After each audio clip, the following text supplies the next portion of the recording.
नमस्कार मंडळी, मी आज आले आहे सोलापुरातील रूपाभवानी मंदिर।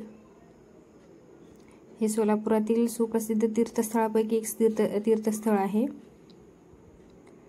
आणि तुळजापूरला ज्यावेळेस पायी लोक चालत जातात त्यावेळेस इथून दर्शन घेऊनच पहिला जातात।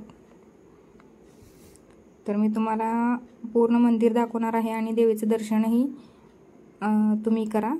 मी मूर्ती दाखवणार आहे, तर त्यासाठी तुम्ही व्हिडिओ कंटिन्यू करा, तुम्हाला ही देवीचे दर्शन होईल। तर त्यासाठी प्लीज व्हिडिओ कंटिन्यू करा। चला तर मग पाहूया मंदिर। तर रूपाभवानीचं हे असं भव्य दिव्य असं मेन गेट आहे। हे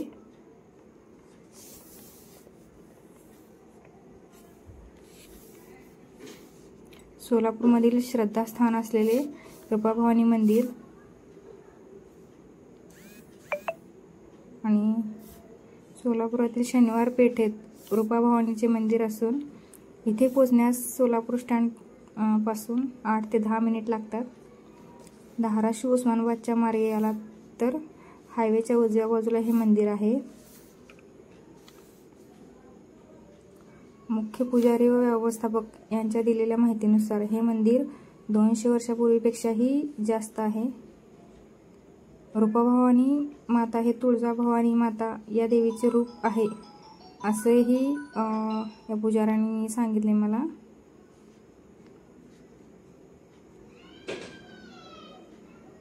तर मित्रांनो, हे इथे जर उभारलं, हे पादुका दिसतात तुम्हाला, इथे जर उभारलं तर इथून तुळजापूरचंही दर्शन होतात असंही म्हणतात।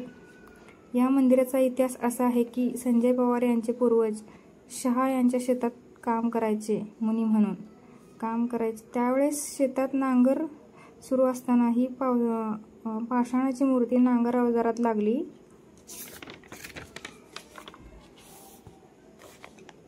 त्यामुळे ही मूर्ती स्वयंभू म्हणून स्थापन करण्यात आली आहे। तुळजाभवानी आईला ज्या काही पूजेच्या विधी केल्या जातात अगदी तशाच रूपाभवानीलाही केल्या जातात। दर मंगळवारी आणि पौर्णिमेला देवीचा छबिना निघतो। तर चला आपण मग मंदिरात आलो आहे आत, तर दर्शन घेऊया। तुम्ही दर्शन घ्या।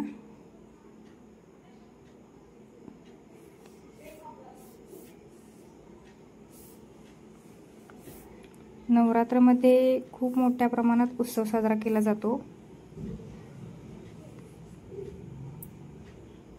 ही आहे रूपाभवानी देवी। तर आतमध्ये जाऊ देत नाहीत, तर मी पुजाऱ्याला आतून देवीचा मूर्तीचा व्हिडिओ काढण्यास सांगितला होता।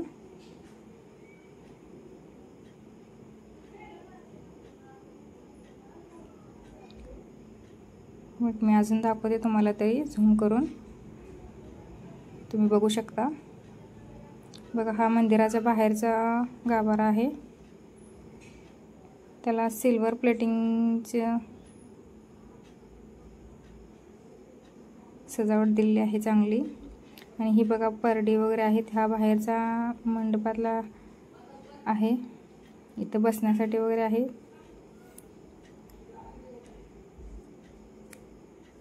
नवरात्राचे 9 दिवस छबिने निघतात वेगवेगळ्या शहरातून, वेगवेगळ्या राज्यातून, जसे की विजयदशमीनंतर कर्नाटक, आंध्र प्रदेश, तामिळनाडू, कोकण, सिंधुदुर्ग येथील भाविक लाखोंच्या संख्येने रूपाभवानीच्या दर्शनासाठी येतात। भारतामध्ये एकूण 52 शक्तिपीठे आहेत, त्यापैकी वनदेवी, सप्तशृंगी, कोल्हापूर, महालक्ष्मी आणि तुळजापूर हे 3.5 शक्तिपीठ महाराष्ट्रात आहेत। तर बघा, हा खूप मोठा परिसर आहे, असा पार्किंगला वगैरे जागा आहे आणि जे पूजेला जे काही साहित्य लागतं, ओटी भरण्याचं, नारळ वगैरे, अगरबत्ती, तेही सगळं इथं अवेलेबल आहे। खूप मोठी जत्रा भरते नवरात्रामध्ये। तर मित्रांनो, तुम्हीही कधी आलात तर सोलापूरला नक्कीच रूपाभवानीचं दर्शन घ्या। आणि हा तिथे ही खूप मोठी अशी बाग आहे हे मंदिरच 1 एकरमध्ये आहे. खूप जे लांबून लोक येतात ते इथं जेवण वगैरे करतात. लहान मुलांसाठी खेळण्यासाठी वगैरे आहे. तर मित्रांनो, कोणी आपल्या चॅनलला सबस्क्राईब केलं नसेल तर प्लीज सबस्क्राईब करा, लाईक करा, शेअर करा असे नवनवीन व्हिडिओ बघण्यासाठी. तर प्लीज सबस्क्राईब करा आणि शेअर करा, म्हणजे जेणेकरून दुसऱ्यालाही देवीचं दर्शन होईल.